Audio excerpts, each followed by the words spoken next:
Nós, juntamente com o pastor, em uma conversa, falamos sobre a possibilidade de nós trabalharmos um pouquinho a questão das nossas emoções, tendo em vista que nós sabemos que a importância da nossa saúde física, a importância da nossa saúde emocional e, como cristãos, a importância da nossa saúde espiritual. Um tripé que nos suporta e que nos mantém estáveis. Então nós vamos trabalhar hoje um pouquinho dentro desse programa Saúde Emocional, a questão da depressão. Entendendo e vencendo a depressão foi o tema que a gente colocou. E toda vez que eu falo desse tema, eu gosto de começar com essa imagem. Quando você... acho que eu apertei uma vez mais, lá, com essa imagem. Na verdade, quando a gente está falando de uma pessoa que está enfrentando um problema de depressão, ela normalmente começa a enxergar a vida por essa ótica. Tudo aquilo que fazia sentido, tudo aquilo que dava prazer, começa a perder o sentido e começa a não trazer prazer mais.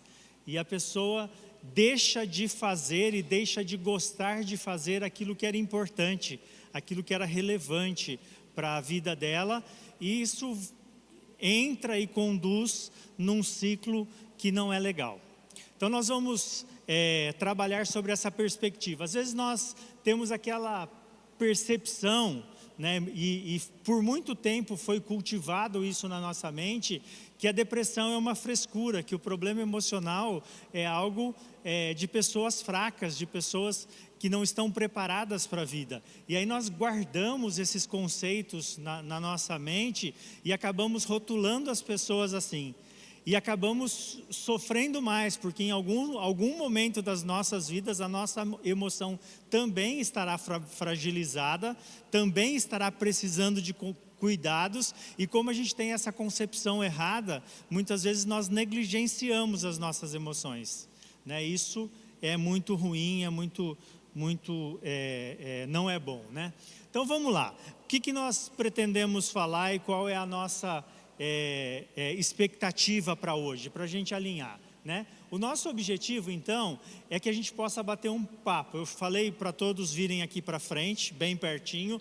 O pessoal que está lá no fundo, eu vou perguntar. Vou fazer pergunta para o pessoal do fundo, tá? Pergunta difícil. Ainda dá tempo de vir para frente. Nós vamos conversar. Vamos procurar entender um pouquinho a depressão sobre diversas óticas, diversas perspectivas. Vamos nos desafiar a enfrentar essa situação e, no final das contas, vencer. Então, esse é o nosso objetivo.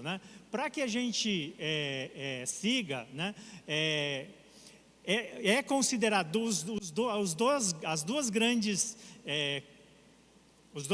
males que a gente tem visto o mundo enfrentar hoje, é a depressão e a ansiedade.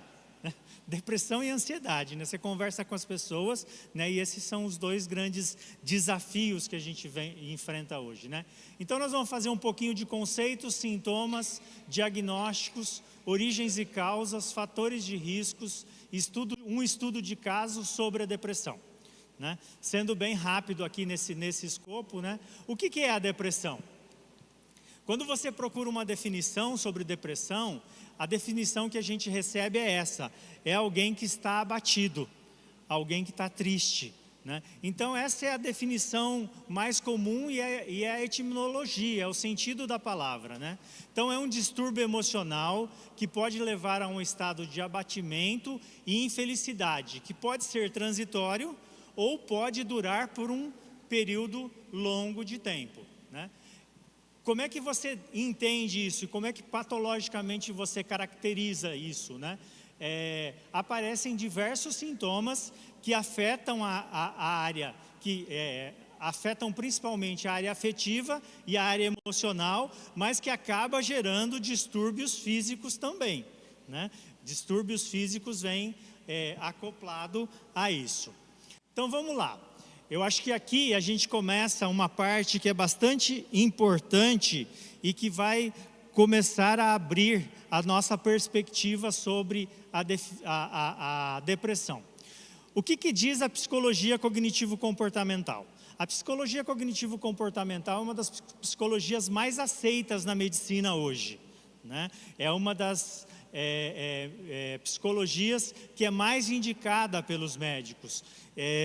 Dela derivou-se a psicologia dos esquemas e muitas outras coisas, mas ela traz uma definição que ela diz que a depressão é uma distorção do nosso pensamento.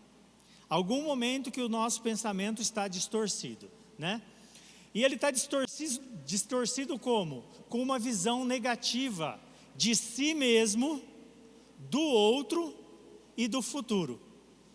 Legal, ó, ele começa a trazer algumas informações que são bem legais, bem importantes, né? Você tem uma visão, um pensamento negativo com relação a você mesmo, com relação a outras pessoas e com relação ao futuro. Normalmente, com relação a você mesmo, duvidando da sua capacidade, se achando inferior ao que você é, se achando incompetente e incapaz de enfrentar determinadas situações. Com relação aos outros, achando que as pessoas, o mundo, existem para te fazer mal, para te provocar algo de ruim, né? E com relação ao futuro, é a falta de perspectiva com relação ao futuro. Essa é uma definição que nos traz à mente algo importante, que é o seguinte: as nossas crenças, elas estão distorcidas. As nossas crenças estão distorcidas. A forma como você está enxergando as coisas não está legal, né? Essa é a definição desse livro, Teoria Cognitivo-Comportamental na Prática Psiquiátrica, do Paulo, né? Ele traz exatamente essa definição. E quando eu olho para essa definição, eu gosto de acrescentar alguma coisinha. Quem sou eu para acrescentar alguma coisinha, né? Mas acabo sendo dessa forma e coloco. E eu acrescentaria aí uma distorção, uma visão negativa com relação ao nosso passado, né? Naquela questão de vitimização, de achar que tudo concorre para o seu mal. Pessoal que sentou lá no fundo, eu prometi fazer as perguntas mais difíceis para o pessoal do fundão, tá? Então, se quiserem vir aqui à frente, fiquem à vontade. Fato é que essa definição, ela coincide muito com o que a gente lê e percebe na Bíblia.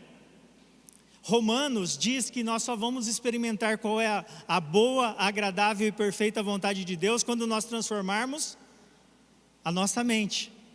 Não vos conformeis com este mundo, mas transformai-vos pela renovação da vossa mente. O que será que Paulo estava dizendo lá? Se você não mudar a tua forma de pensar, se você não mudar a tua forma de perceber o mundo, pode ser que, né, você nunca alcance o máximo potencial daquilo que Deus tem para você. Você nunca perceba tudo aquilo que Deus tem para a sua vida.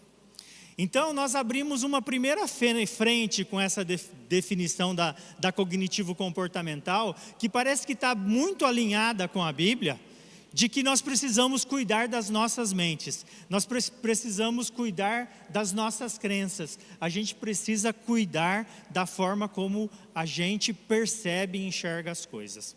A psicologia cognitivo-comportamental, ela tem um mapa que é bem interessante, que faz com que a gente entenda isso de forma bem legal. Eu gosto muito desses mapas, né? Ela diz o seguinte, vamos voltar aqui. Quando você está diante de um acontecimento, algo acontece à sua volta, algo acontece com você, normalmente surge na sua mente um pensamento, né? Aquele acontecimento provoca um pensamento. Na maioria das vezes, nós achamos que o pensamento ele é fruto único e exclusivamente dos acontecimentos. A cognitivo-comportamental fala não, isso é a associação do acontecimento com a sua crença, a forma que você enxerga aquela situação. E isso também é bem legal, porque uma coisa acontece comigo e me afeta de uma determinada maneira, a mesma coisa acontece com você e te afeta de forma diferente. Mas o acontecimento foi muito similar, o acontecimento foi muito parecido. Por que ele me afeta de uma forma e te afeta de outra forma? Porque para a composição do meu afeto tem o acontecimento associado às minhas crenças, aos meus valores, a forma como eu enxergo o mundo. No seu caso está ligado às suas crenças, aos seus valores, à forma como você enxerga o mundo. Quando surge esse pensamento vai e mexe com os seus sentimentos. E aí você passa a sentir alguma coisa que pode ser boa ou pode ser ruim. Se os pensamentos que o acontecimento associado à sua crença trouxeram para você são pensamentos bons, os seus sentimentos automaticamente serão bons. Se os seus pensamentos que foram originados pelos acontecimentos e as crenças forem ruins, automaticamente o seu sentimento será ruim também e te colocará numa situação um pouco mais depressiva, um pouco mais triste. Esse sentimento mexe com o seu comportamento e mexe com a sua fisiologia. Olha que mapa legal, né? Ele está falando assim, durante a nossa vida nós estamos cercados de acontecimentos. Nós lemos esses acontecimentos pelas nossas crenças, pela forma como nós enxergamos a vida. Isso produz automaticamente pensamentos, que podem ser bons ou ruins, e esse pensamento vai mexer com toda a nossa estrutura. Faz sentido isso para você? Faz, né? Vou contar uma coisa, eu gosto muito desse exemplo, algumas pessoas acho que já assistiram algumas palestras que eu dei e já ouviram esse exemplo. Digamos que você está dormindo tranquilamente na sua casa, e tem um pesadelo e acorda assustado, coração disparado, né? Extremamente tenso. E você tem dúvidas com relação à sua boa saúde. Automaticamente você se sente naquela situação e fala assim: estou tendo um ataque cardíaco. O que acontece com a sua pressão? Nuvem. O que acontece com o seu batimento cardíaco? Dispara. Onde você vai parar? No hospital. O pessoal bota um remedinho debaixo da tua língua, faz um ecocardiograma, né? Vê que está tudo bem com você, te manda para casa. Mas imagine que acontecesse a mesma coisa e você tivesse seguro da tua saúde. Automaticamente, quando você acordasse, você ia falar: ufa, acordei, que bom, tive um pesadelo. O que acontece com o teu coração naquele momento? Ele começa a se acalmar. Você levanta, toma uma aguinha, né? Volta para a cama, se aconchega. Você começa a se acalmar e daqui a pouco você pega no sono de novo. Tomara que não tenha um outro pesadelo. Né? Mas você pega no sono de novo. Mas o acontecimento não foi o mesmo? O acontecimento foi o mesmo, né? O que te fez despertar foi a mesma coisa. A questão é que tinha uma crença junto com você com relação ao bem-estar da sua saúde. E isso fez toda a diferença de você ir parar no hospital ou voltar a dormir tranquilamente. Então, a cognitivo comportamental diz: olhe para as suas crenças, cuide das suas crenças. Perceba quais são as suas crenças que te fazem bem e perceba quais são as crenças que te fazem mal, né? E comece a trabalhar aquelas que não são conformes para que você possa melhorar, né? Eu preguei há não muito tempo aqui na igreja sobre a mente E uma das reflexões que eu fiz foi com relação a Eva. O que o diabo fez com Eva? Ele mudou a percepção da Eva com relação à árvore da vida. Ele chegou lá e perguntou para ela como é que era a árvore, né? Levou ela a olhar para a árvore de novo, né? Questionou se a árvore era tão mal assim. Disse que a árvore não mataria, mas faria dela alguém maior e parecido com Deus. E Eva, que na sua percepção e na sua crença, por aquilo que Deus tinha dito a ela, que olhava e enxergava aquela árvore como algo perigoso, depois da conversa com o inimigo, passou a enxergar aquela árvore como algo benéfico. E isso fez toda a diferença para que ela tomasse a decisão de comer ou não comer daquela árvore. Então, olhar para as nossas crenças é algo extremamente importante. Mas guarda aí a crença, nós voltamos na crença daqui a pouquinho. Nós vamos ir para uma segunda definição. Agora, a definição da psicologia, da psicanálise. O que a psicanálise diz com relação à depressão? A psicanálise diz que com relação à depressão, que é uma falta de energia para a vida, né? É uma definição livre. Interessante que no meio evangélico, quando a gente fala de energia, todo mundo treme, né? Porque tem um conceito errado e ruim com relação a isso. Vamos tentar explicar um pouquinho a respeito disso, né? Quando você acorda de manhã, depois de uma noite de descanso, e você toma um belo café da manhã, você tem energia para fazer muitas coisas? Digamos que você está na praia, você vai, caminha, anda, entra no mar, passeia, e aí chega às 7 horas da noite, aí você está, uhul, que energia! Ou já foi a energia embora? Né?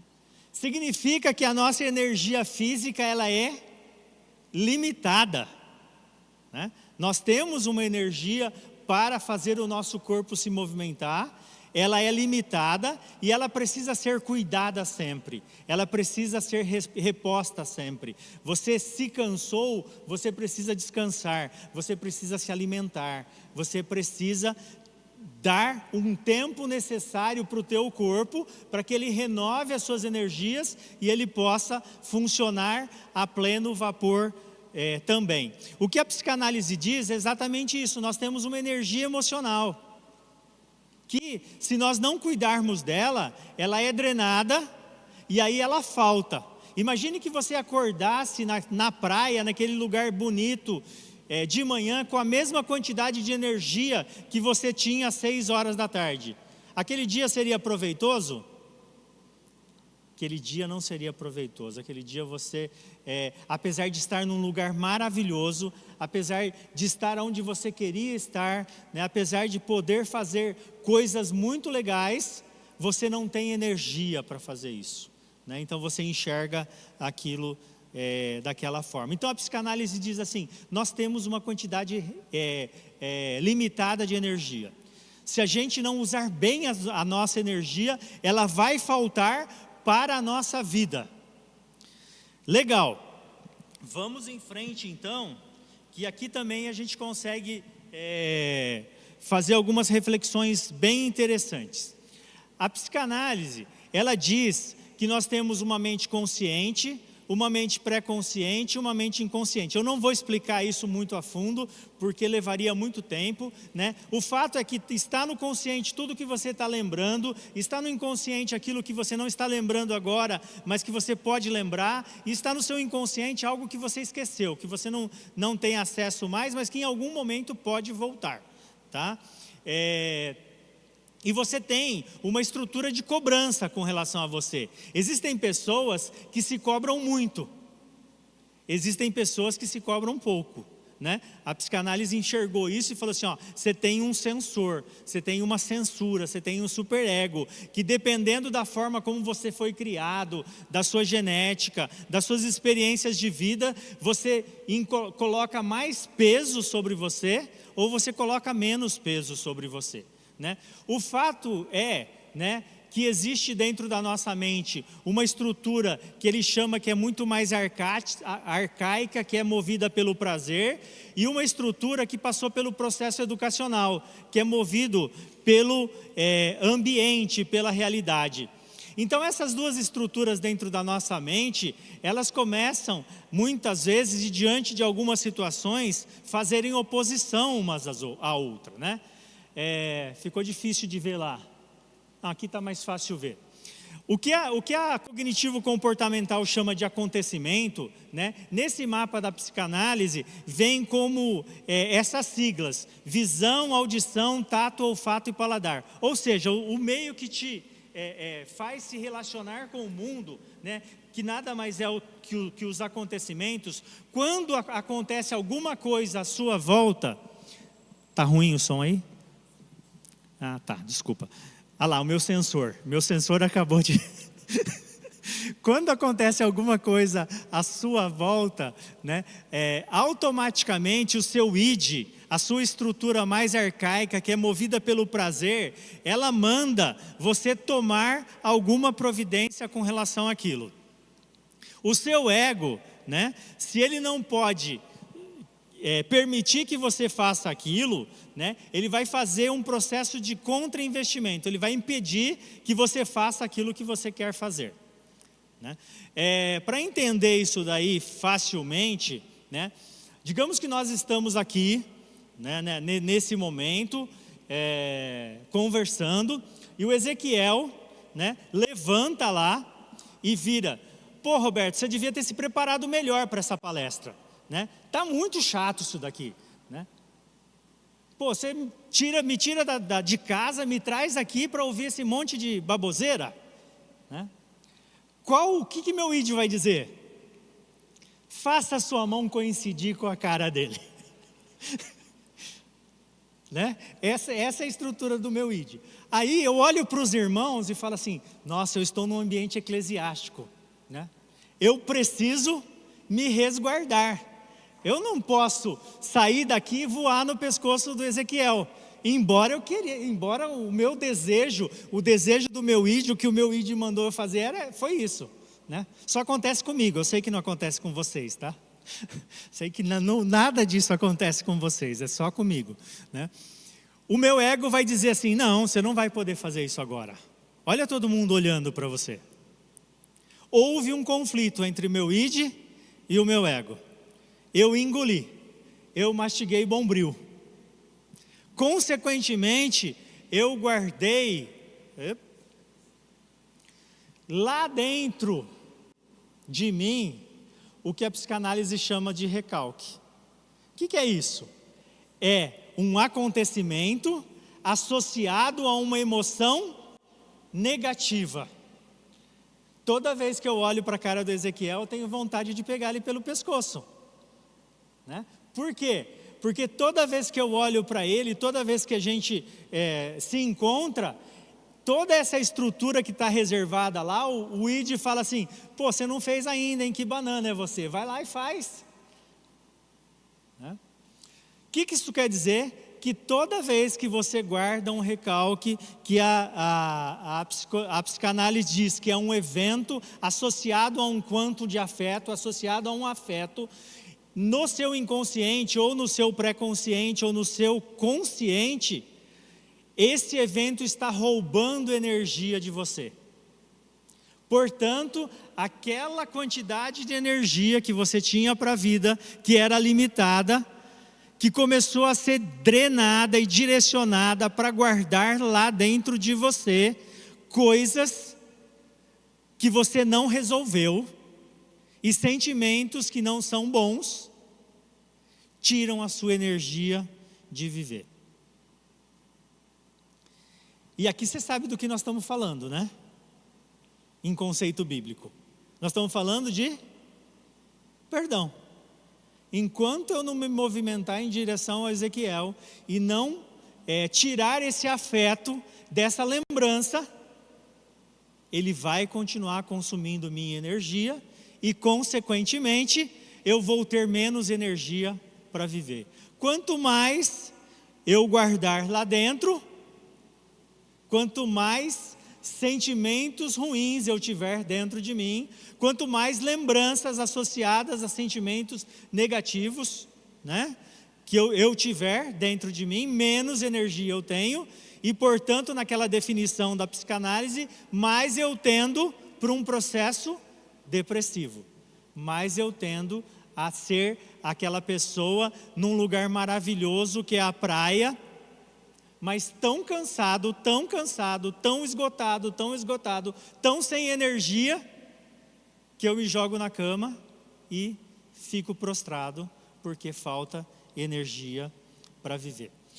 Ficou legal isso daí? Deu para entender? Faz sentido para você, né? Obrigado, Ezequiel, por ser meu exemplo. Não guarde um recalque aí, por eu ter usado você, tá? Então vamos em frente. Abrimos duas frentes de definição, então. Crenças distorcidas, vindas lá da definição da psicologia cognitivo-comportamental, fazem com que possamos enxergar as situações e circunstâncias de forma a potencializar o que é ruim e trazer desesperanças para as nossas vidas. Eu acho que essa conclusão é bem tranquila diante de tudo que a gente falou, né? Os recalques são aqueles lixos que a gente guarda dentro de nós, que drenam e roubam a nossa energia e fazem com que nós não tenhamos energia para despender no nosso dia a dia.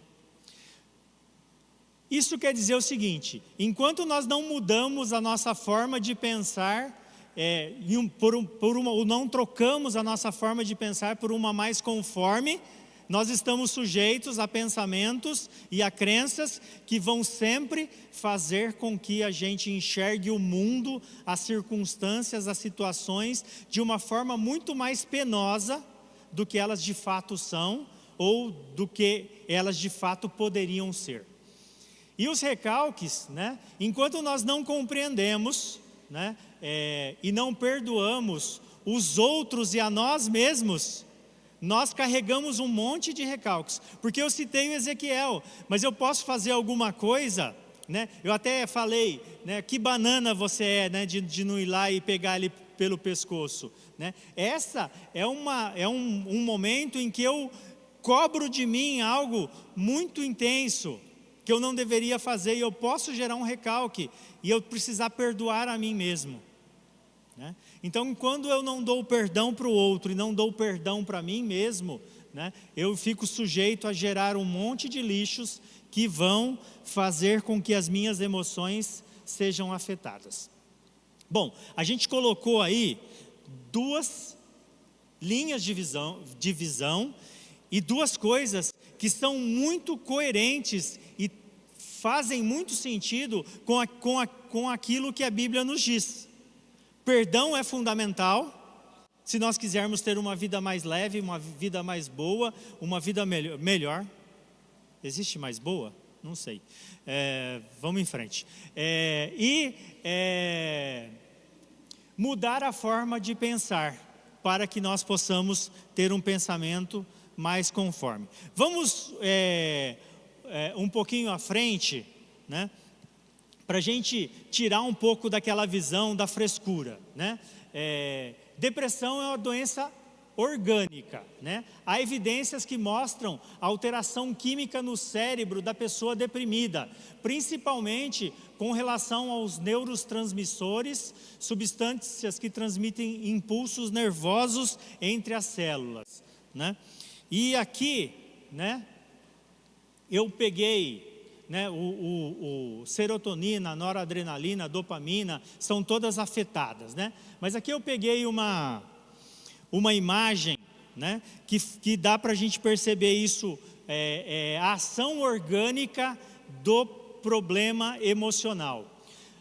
Nós temos neurotransmissores do lado esquerdo e temos os neuroreceptores da nossa mente que proporcionam as sinapses, a troca de informação da nossa mente. Não sei se você está vendo, nessa imagem aí, nós temos uma quantidade significativa de neurotransmissores e temos uma quantidade menor de neuroreceptores. Essa é uma imagem, né, de uma situação normal, de uma situação em que uma pessoa não está deprimida. Aí nós podemos olhar para uma imagem de uma pessoa deprimida.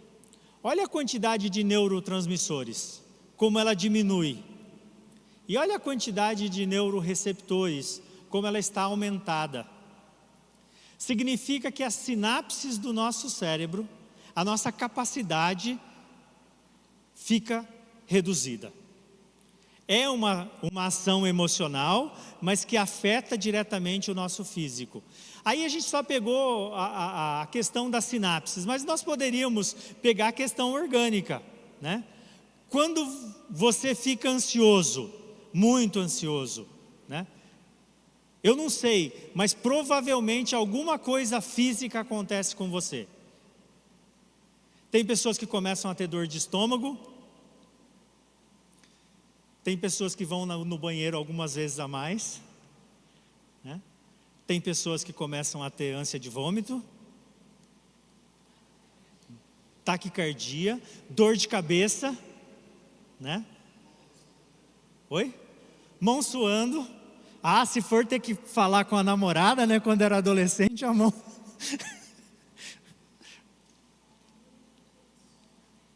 Come muito, insônia, né? Todas ações que acabam sendo decorrentes, né, da questão emocional e que afeta diretamente o nosso físico. Deixa eu abrir a minha água.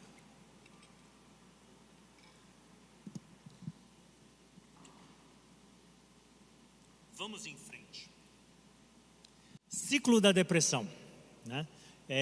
Aqui é bem importante também.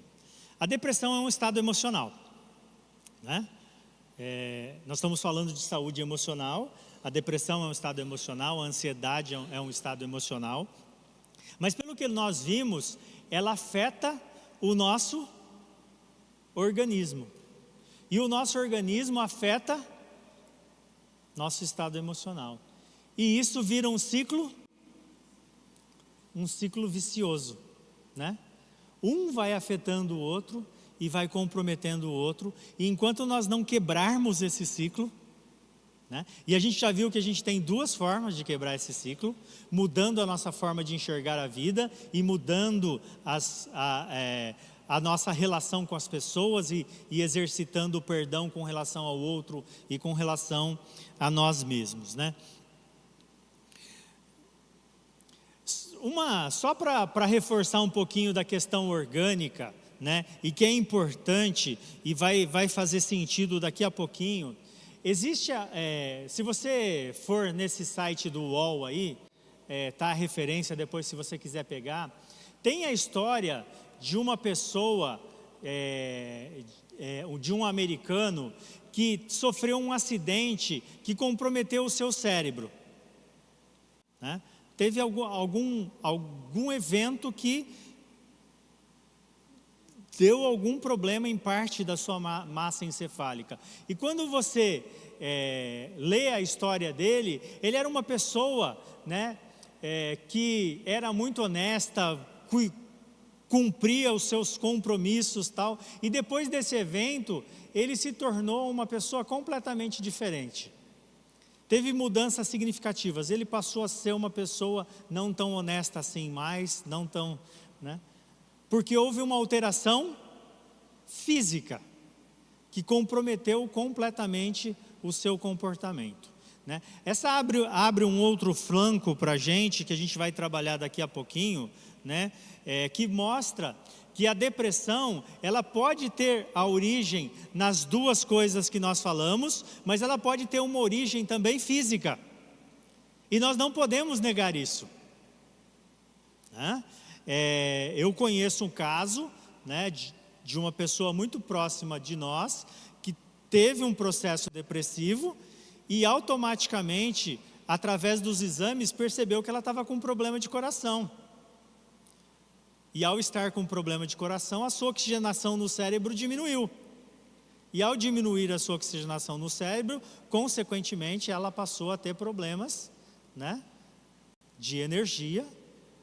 Então, é muito importante. Às vezes nós olhamos para as pessoas e as rotulamos porque elas estão passando por um momento, mas é necessário nós seguirmos todos os caminhos. A primeira pergunta é: você já fez todos os exames físicos? Né? Você já foi no médico? Né? Você já fez um check-up completo? Você já viu como é que estão as suas vitaminas? Você já viu como é que está o seu coração? Como é que estão os seus órgãos? Porque às vezes a gente fala: você está deprimido. Você está precisando ter mais fé, hein, irmão? Já viu isso acontecer alguma vez? Está faltando fé. Eu acho que você não está lendo a Bíblia e orando como deveria, hein? Vai orar, né? E às vezes é um problema físico, né? Às vezes é algo que precisa ser tratado pela medicina, né? Alguns sintomas, então: tristeza e ansiedade persistente, falta de prazer e desânimo, pensamentos de morte, sentimento de culpa e arrependimento, vitimização, alteração do sono, alteração de apetite, dores crônicas sem causa física, né? Aquela dor de cabeça, aquela enxaqueca que aparece todo o tempo e você faz uma infinidade de exames e não resolve. Aquela dor de estômago que te acompanha, aquela insônia, né? Tudo possibilidades de sintomas que estão atrelados à depressão. Eu trouxe um outro quadro aqui, que eu acho que esse quadro é bem interessante, e a gente tem que olhar para ele com muito carinho. No passado, né, há vários anos atrás, se uma pessoa fosse no médico, né, e reclamasse de tristeza, de depressão e tal, o médico normalmente ia olhar se ela tivesse desses sintomas, uns 6 desses sintomas, né? E tivesse com isso por vários meses, aproximadamente uns 6 meses. Aí ele qualificaria esse quadro como depressivo. Se você for no médico hoje e falar que você está triste, né? Provavelmente, né? Se você falar: estou triste há umas 2 semanas, ele vai falar assim: você está deprimido, toma remédio.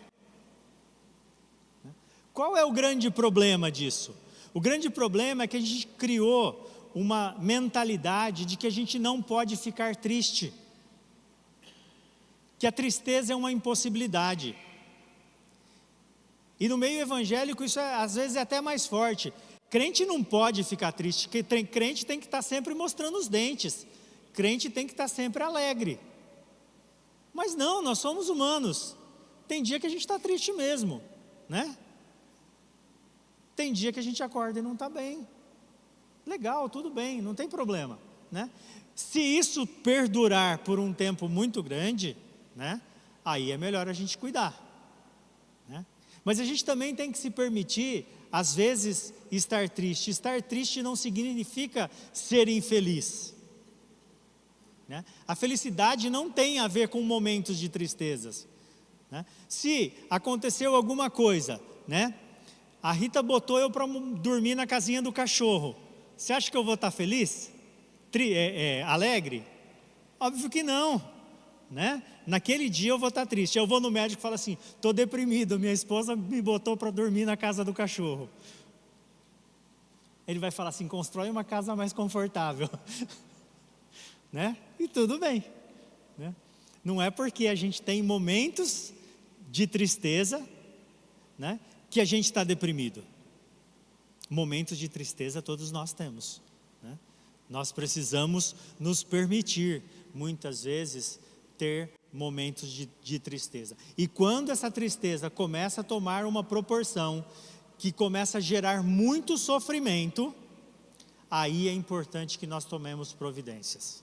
aí é importante que a gente comece a cuidar disso com mais carinho, a cuidar disso com mais determinação. Origens e causas da depressão. Quando nós trouxemos aquele slide do americano lá, é importante porque aqui ele começa a esclarecer isso. Pessoas, né, são às vezes mais depressivas por questão genética e hereditária. Tem pessoas que nascem, né, e têm uma visão mais positiva da vida, né? Tem uma genética mais propensa a ser uma pessoa mais alegre. E tem pessoas que nascem num ambiente em que elas têm a tendência a ser, né, mais tristes. Então, tem um componente genético? Tem. O componente genético vai fazer com que você fique depressivo a vida inteira? Não, né? Você pode ter a consciência de que a sua genética familiar tem uma tendência a ser mais triste, e você pode trabalhar, né, as outras amplitudes da sua vida, né? Nós recebemos então dos nossos familiares. Pode ser psicológico, que é aquelas duas vertentes que nós vimos, né? Suas crenças não estão legais, né? Você está guardando muito lixo aí dentro, né? Então é importante nós encararmos a vida de uma outra forma e lidarmos melhor com as nossas emoções. E existe o biológico, que nós acabamos de falar, né? Doenças e distúrbios do funcionamento orgânico. Se é isso, não adianta você tomar remédio para sua emoção, não adianta você achar que você vai resolver isso plenamente em um tratamento psicológico, né? Você vai ter que fazer um tratamento físico. E aí um bom psicólogo vai falar para você: olha, você já fez todos os check-ups que você devia fazer? Você já foi no médico? Você já fez todos os exames? Você já olhou para isso? Você já olhou para aquilo? Legal, nós vamos cuidar das suas emoções, mas você precisa cuidar do seu físico também, né? Isso é muito importante, né? Se a gente vê alguma pessoa triste, ou se a gente estiver enfrentando algum momento, né, a primeira coisa que nós precisamos fazer é fazer os nossos exames físicos para garantir que o nosso organismo está funcionando bem, para que tudo está indo bem, né? E social. Social é qualidade dos nossos relacionamentos e o momento social que a gente está vivendo.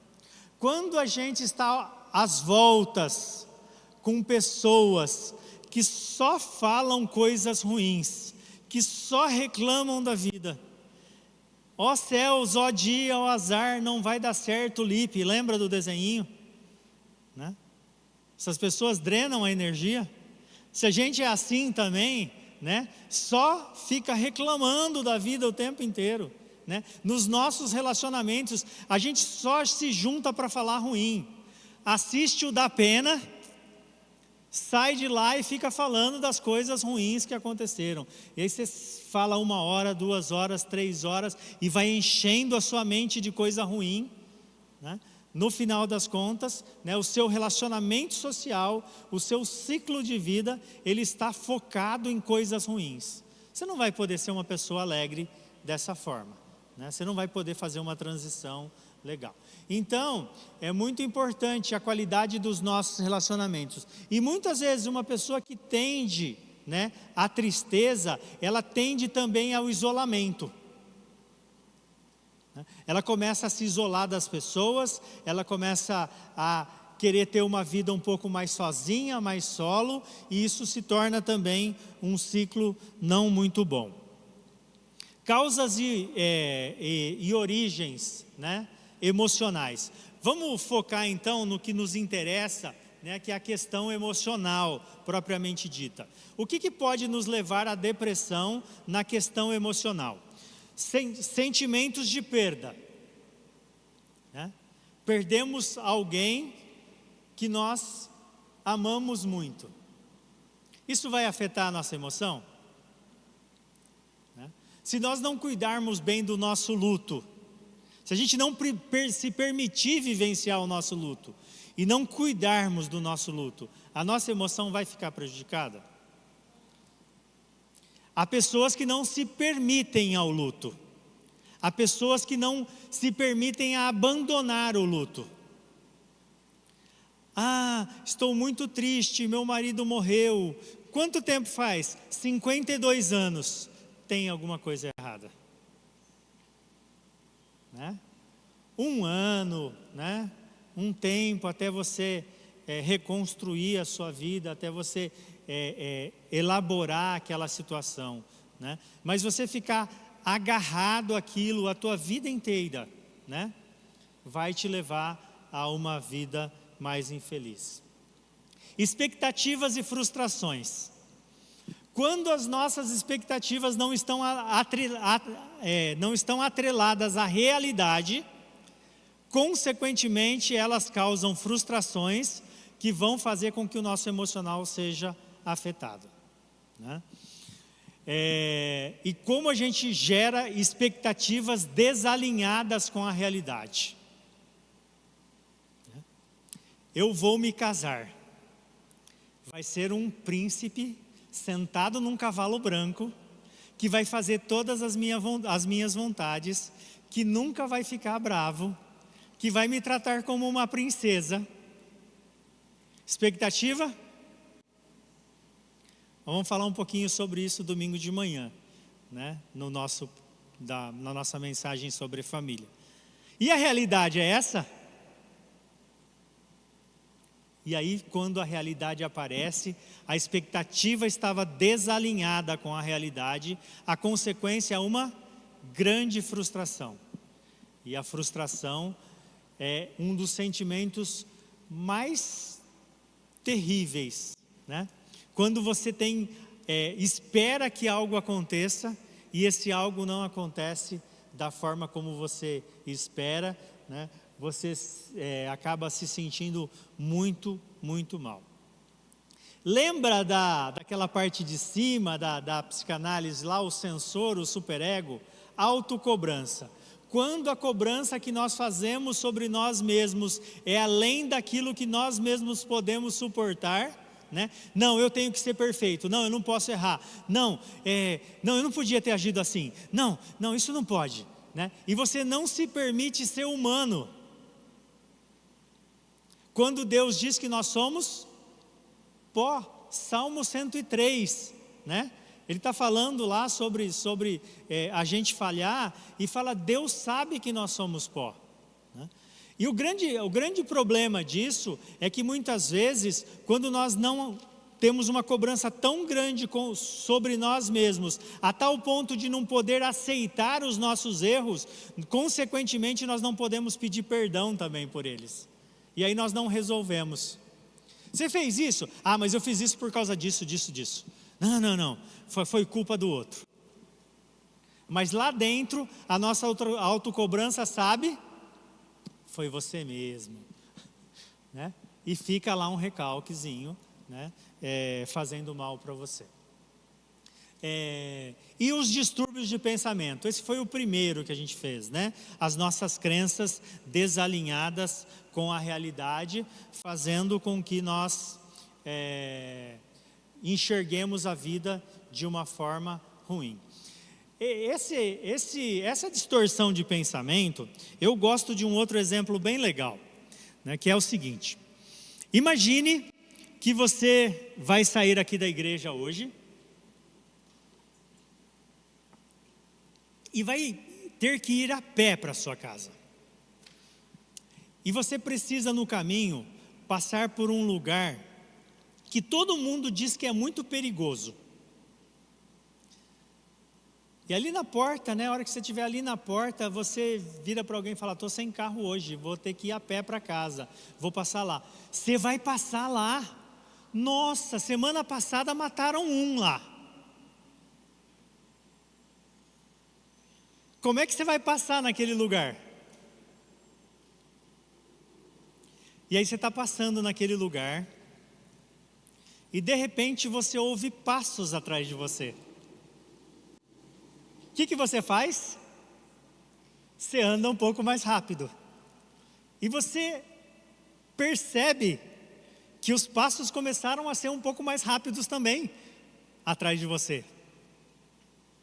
Se você não desmaiou ainda, alguém lá atrás vai falar assim: ô Roberto, espera aí que eu estou indo a pé junto com você.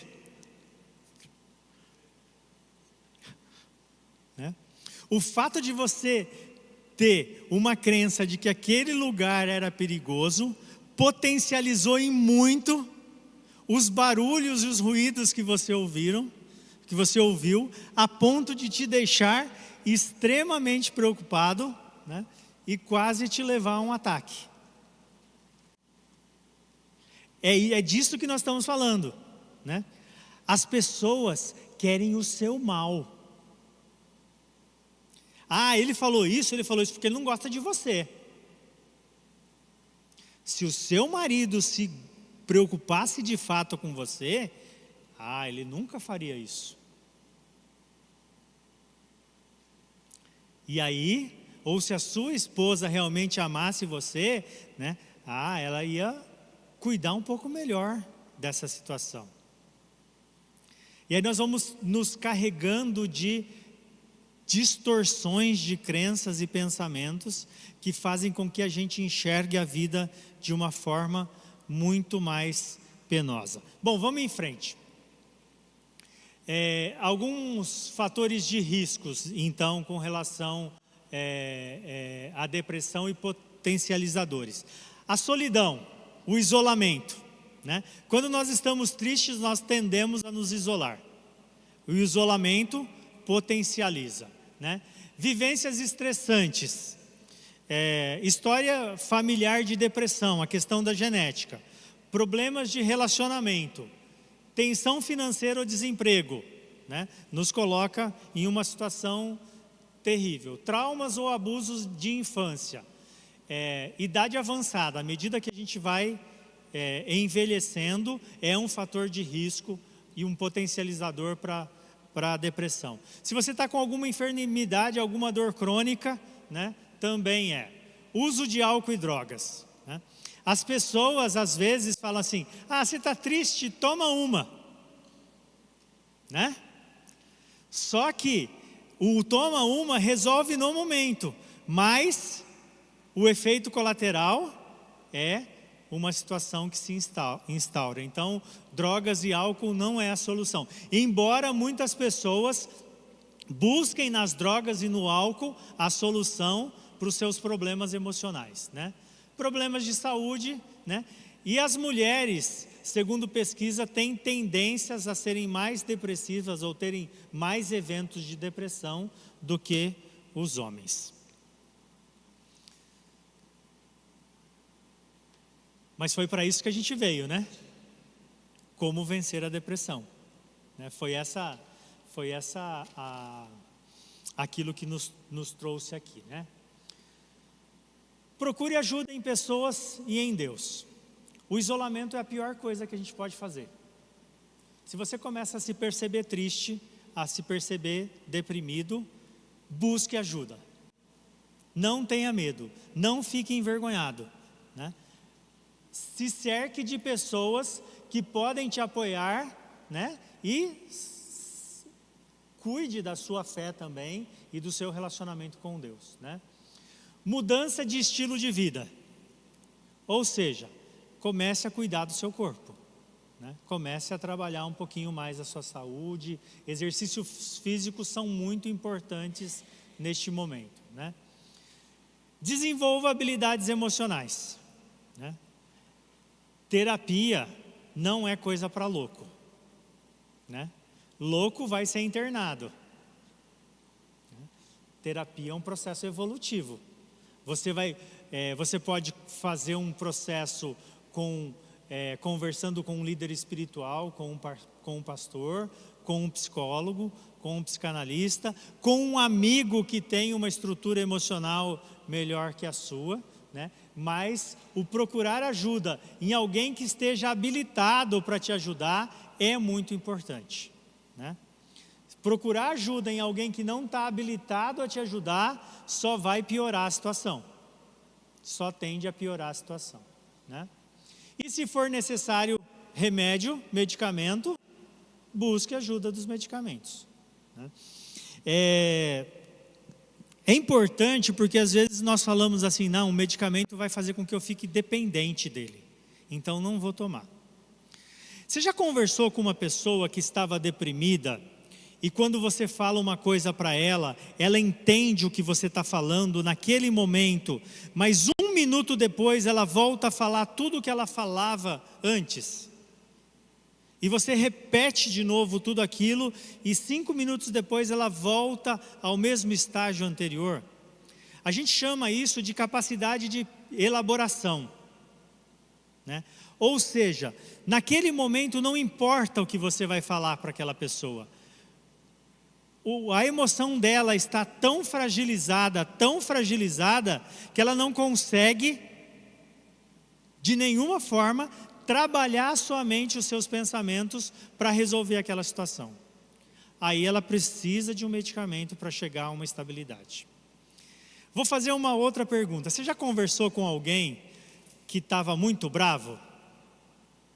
Que aconteceu alguma coisa e o rosto daquela pessoa até transformou? E você viu que ela estava a ponto de explodir? Nessa conversa, alguma coisa resolveu ou só piorou?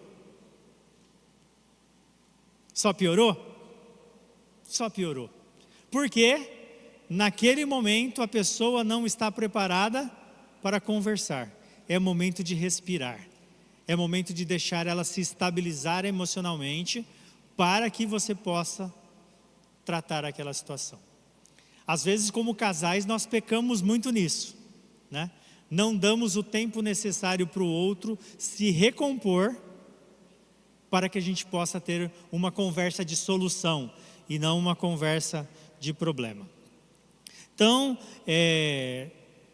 chegamos que a gente tem algumas ações que nós podemos fazer e eu gostaria de finalizar com um caso bíblico que eu enxergo como um caso bíblico de depressão, que é o caso de Elias. A Bíblia diz que Elias era... Acho que está passando muitas vezes aqui. Que Elias era humano, né? Como todos nós. Apesar de ser um grande profeta, apesar de ser um grande vulto bíblico, né? Um dos homens mais admiráveis, ele era humano, né? E eu acho que quando a Bíblia fala que Elias era humano, uma das coisas que ela está dizendo para a gente também é que você e eu somos humanos. E se somos humanos, nós temos limites. E a Bíblia mostra muito claramente os limites que Elias chegou. Ela traz uma história de Elias que é bem legal. O momento de vida de Elias. Elias passou 3 anos escondido, lembra? 3 aninhos escondidos, né? Depois de passar 3 anos escondidos e voltar, ele enfrenta aquela situação com os profetas de Baal. E muitas vezes nós pegamos esse texto e romantizamos esse texto, como se Elias tivesse enfrentado aquilo dando risada. Mas já pensou ele enfrentando todos aqueles profetas de Baal? Durante um dia inteiro, ele estava fazendo chacota com os profetas? Estava. Ele não acreditava que o Deus deles podia fazer alguma coisa? Sim. Mas ele estava vivendo uma situação estressante? Na minha ótica, ele estava vivendo uma situação extremamente estressante, né? Depois dele enfrentar isso tudo, ele sai correndo atrás do carro de Acabe para falar para Acabe que ia chover. 3 anos escondido, enfrentando um dia inteiro de desafio e correndo atrás de um carro. Como é que você acha que estava o físico de Elias nesse momento? Será que ele estava exausto? Me parece que ele estava bastante exausto, né? Além disso, né? Elias ficou decepcionado. O que Elias estava esperando? Que tão logo Deus fizesse descer fogo do céu e consumisse, Acabe e Jezabel se converteriam, o povo reconheceria que Deus era Deus, e haveria uma completa transformação espiritual no povo de Israel. Mas foi o que aconteceu? Se a expectativa de Elias estava desalinhada com a realidade, consequentemente a frustração de Elias foi grande, né? Ele ficou extremamente frustrado. Elias esperava a conversão e o fim da perseguição daqueles que serviam a Deus. Porém, né, Deus prometeu chuva e não conversão para Elias. Certo? Em nenhum momento do texto você encontra Deus falando para ele: Elias, você vai enfrentar os profetas de Baal, vai vencer os profetas de Baal, o povo vai ver que eu sou Deus e vai se converter a mim e vai voltar, e todos vão se voltar ao Deus verdadeiro. Pode ler o texto, você não encontra isso em lugar nenhum do texto. Mas essa era a expectativa, na minha concepção, de Elias. E isso gerou uma grande frustração em Elias. Elias estava cansado fisicamente? Esgotado? Elias estava emocionalmente fragilizado?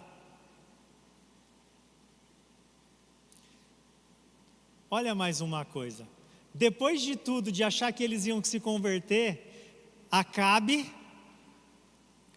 recebe a notícia, conta para Jezabel, e Jezabel diz o quê? Você vai estar morto amanhã.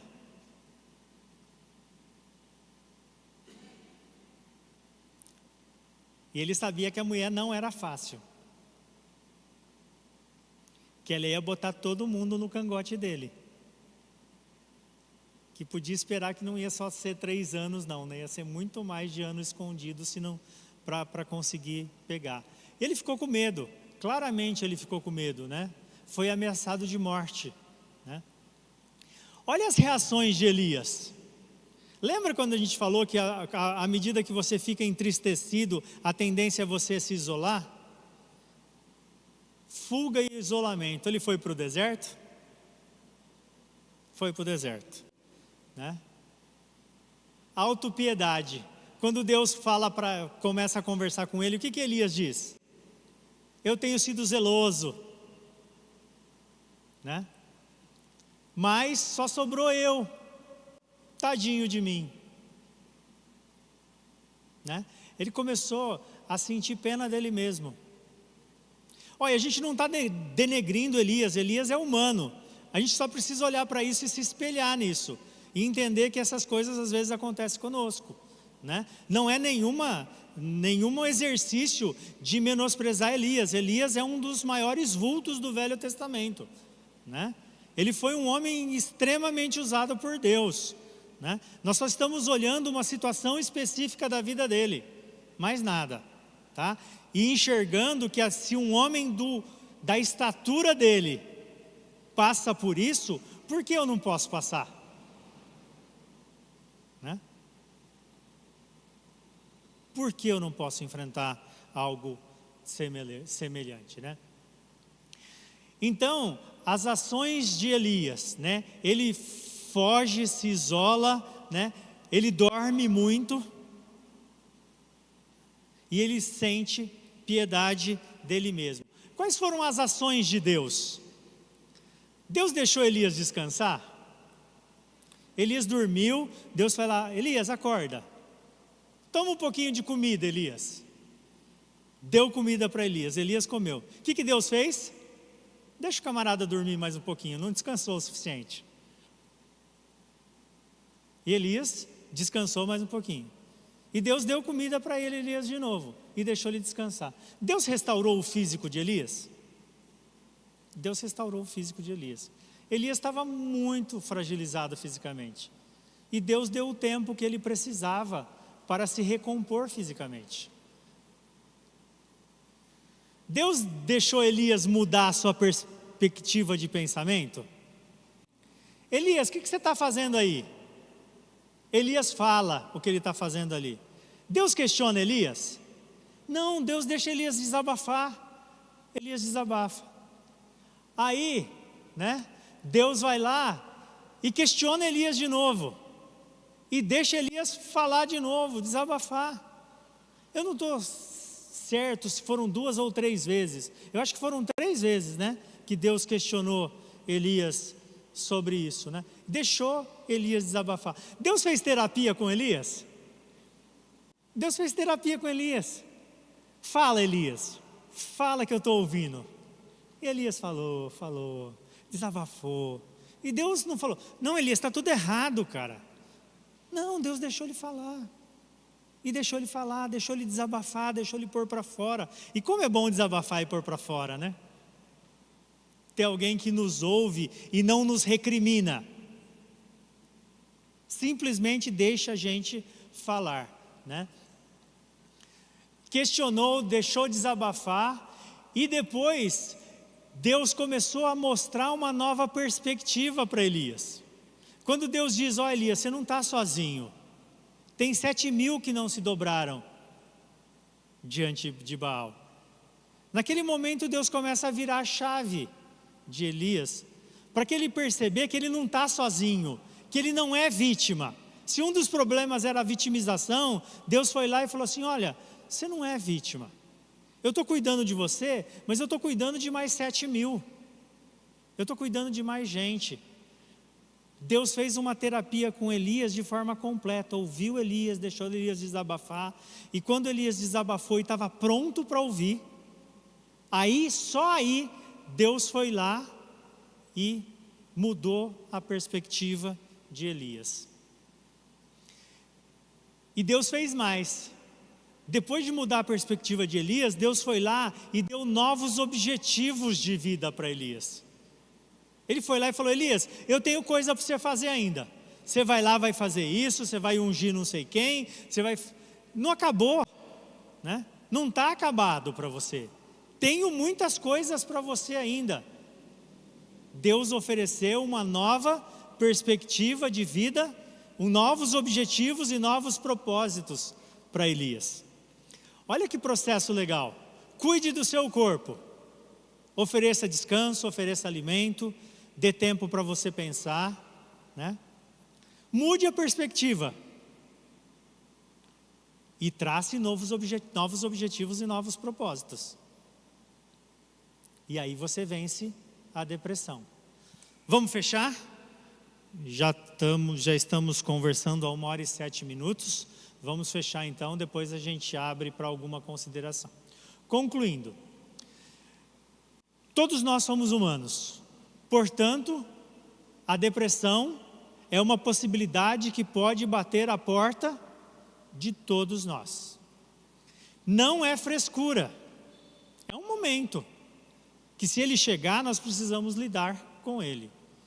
Não é motivo para vergonha. Se ele chegar, nós precisamos admitir, precisamos ter coragem de enfrentá-lo de peito aberto. Não é o fim. Elias foi fazer coisas muito importantes para Deus e depois foi para o céu. Pode ser uma oportunidade para construir uma vida mais feliz. Às vezes a gente vai levando a vida com a barriga, lá Zeca Pagodinho, deixa a vida me levar, a vida leva eu. Não sabe nem por que está vivendo, na verdade não está vivendo, está existindo.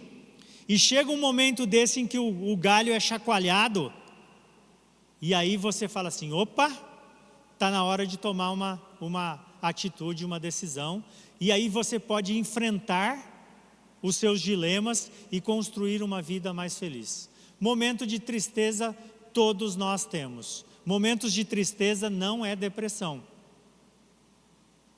Se é tristeza, vamos cuidar como tristeza, Se é depressão, vamos cuidar como depressão. Recomendações finais: cuide de você. Para que a gente não chegue naquele ponto a gente pode fazer muita coisa antes, né? E ir cuidando do nosso dia a dia, cuidando dos nossos recalques, cuidando das nossas crenças, para que a cada dia nós possamos estar melhor.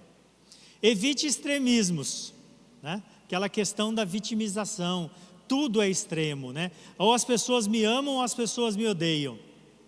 Ou está certo ou está errado, né? Ou você faz assim ou não precisa fazer. Ou é do jeito que eu quero ou não é do jeito nenhum. Evite os extremismos. Não leve a vida tão a sério. Esse daí pode soar meio ruim, né? Mas se permita sorrir dos seus erros muitas vezes, corrija-os, peça perdão para Deus, né? Resolva os seus problemas, mas não se martirizem. Quando eu penso nisso, eu lembro de Paulo. Imagine Paulo no caminho de Damasco, quando Jesus aparece para ele e diz assim: Paulo, você está fazendo tudo errado, cara. Quem você está perseguindo sou eu, é a igreja.